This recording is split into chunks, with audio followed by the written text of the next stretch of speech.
Olá a todos. O tema de hoje é polêmico e recorrentemente traz dúvidas para muitos pais. Afinal, eu posso ou não aplicar castigo nos meus filhos? O que a lei diz? Então, goste ou não da resposta, eu vou procurar analisar a questão técnica. E eu já posso antecipar que castigo é permitido sim pela lei. O que é proibido são os castigos físicos, são os castigos degradantes. E é recente isso, Cabezon? Não, isso é desde 88, desde que nós tivemos a Constituição Federal, a criação do artigo 227, que é o princípio da proteção integral, da prioridade absoluta das crianças, dos adolescentes. Então nós temos essa situação em que eu não posso ficar espancando ali os meus filhos. Diz o artigo 227 que é dever não só da família, como da sociedade, do Estado, colocar toda criança a salvo de tratamento degradante, cruel, de violência. Então não cabe só a família, mas também os vizinhos, se souberem, a toda a sociedade, os professores, de notificarem as autoridades públicas de que isso está acontecendo. Mas, Cabezon, e aí, como é que eu vou criar o meu filho? Quando ele fizer alguma coisa errada, eu vou ajoelhar aos pés dele e falar, por favor, você poderia me obedecer? Claro que não, A lei, como eu disse, ela permite sim a aplicação de corretivos, de castigos, como vocês queiram chamar, para que nós possamos colocar limites para essa criança. Então, por exemplo, nós podemos adotar uma série de castigos pedagógicos, como, por exemplo, cortar a internet. Veja se seu filho prefere um tapa ou se ele prefere a internet, que corte a internet. Já fala, não, pode me dar um tapa. Só que não cabe aos pais escolher o tapa ou cortar a internet. O tapa não pode ser nem cogitado. Por quê? Porque ele é proibido.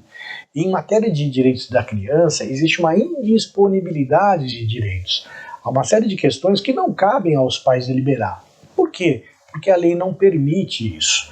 Então, o pai não tem direito de vida ou de morte sobre os seus filhos. A nossa prerrogativa no poder familiar, ela é temporária. Então, pai é para sempre, mãe é para sempre, mas o poder familiar ele é temporário. A gente vai gerir a vida dos nossos filhos até a maioridade deles. E é isso que nós temos que prestar muita atenção. Eu posso cortar sobremesa, cortar a internet, não dar aquele presente que eu tinha prometido no final do ano, falar ali que o videogame então está suspenso, mas eu não posso me enveredar pelo uso da violência, até porque a violência ela é viciante. Muitas pessoas que começam a utilizar de métodos violentos em casa não conseguem mais parar. Para parar depois tem que fazer terapia, tem que fazer um tratamento de um auxílio, porque acaba se tornando uma compulsão. E a violência, a proporcionalidade da nossa força perto de uma criança é absurdamente maior. Não é à toa que os índices mostram que uma série de crianças são severamente atingidas pela violência dentro de casa, causador de aleijamentos, causador de lesões e de inúmeras mortes. Nós tivemos esse ano o caso ali absurdo do Henri Borel, um menino de 4 anos que morreu, foi espancado até a morte. Nós tivemos também o caso da Isabela Nardoni, que foi jogada da janela do apartamento. Nós tivemos o caso do próprio menino Bernardo, que em 2014 gerou até uma lei que tem o seu nome, Lei Bernardo Boldrini, que foi morto ali pelo pai. Então, esse tipo de situação, ele enseja de nós, sim, uma atenção especial. Nós não toleramos que um cachorro tome um chute, que uma pessoa fique assustando um cachorro. Como é que eu vou tolerar que crianças sejam espancadas? Poxa, uma criança não merece uma consideração tanto quanto um cachorro ou mais? Por que essa criança não merece isso? E olha, na pandemia aumentou demais os espancamentos.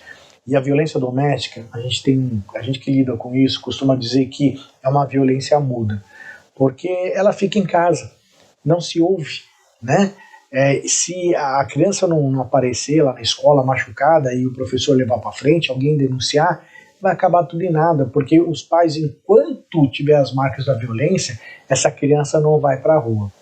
Então nós temos que fazer um exercício de aperfeiçoamento. Nós temos que procurar ser melhor melhores até do que os nossos pais foram para nós. Eu não estou falando que os nossos pais foram ruins, talvez você tenha sofrido violência. Tá? Ah, cabeça, eu apanhei, nem por isso eu desandei, eu tive sequela. Que bom, parabéns. Que bom que você não entrou para esse rol que já tem milhares de pessoas, né, de lesados. Lembrando que não é só a violência física, a violência psicológica também, ela é proibida. Nós tivemos um caso que nós atuamos de um pai que nunca encostou o dedo na filha, nunca. E uma vez ele proibiu a filha de levar o cachorrinho para a cama. Ela tinha um cachorrinho pequenininho, mas estava chovendo, estava frio, e ela ficou com dó do cachorro e resolveu levar para a cama. O pai percebeu, foi lá no quarto, resumidamente, ele não fez nada com a criança. Ele pegou o cachorro, estrangulou e matou o cachorro na frente dela. No dia da audiência de destituição do poder familiar, sim, o pai foi destituído do poder familiar, porque era um animal ali, que não merecia nem ser chamado de pai, né? A criança, ao ouvir a voz do pai, urinou nas calças de medo. Olha o pavor dessa criança. Precisa chegar a tanto? Então nós temos que pensar, refletir, assim como os próprios professores que na década de 80 ali também, com o advento desse preceito constitucional, tiveram que parar de usar reguada, palmatória, nariz de cera, ajoelhar em caroço de milho, em tampinha de garrafa, né? E nem por isso morreram. A gente acaba lidando de uma outra forma com os nossos alunos. Professores esses que estão lá para fazer educação formal, ou seja, ensinar a ler, escrever, somar, subtrair, e não ensinar o que é bom dia, boa tarde, boa noite, dá licença. Isso tem que vir de casa. Infelizmente, alguns pais esquecem disso, né? Bem, meus caros, são essas, então, as noções que eu queria passar para vocês, legais. Pode aplicar-se em castigo, mas castigo físico, não. Esse castigo, ele é proibido. Um grande abraço a vocês, que nós possamos então fazer um futuro cada vez melhor, preparando as nossas crianças para a realidade da vida, que a vida é dura, né? A vida é difícil. Criar uma criança numa bolha de que nada acontece, né? Isso é perigoso.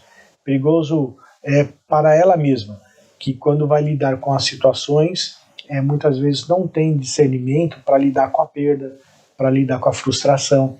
Então, ser pai, ser mãe, ser educador é um desafio que cabe a nós a todo momento procurar nos aprimorarmos para poder dar conta desse encargo tão importante, né, tão relevante que foi nos confiado. Um grande abraço e até a próxima.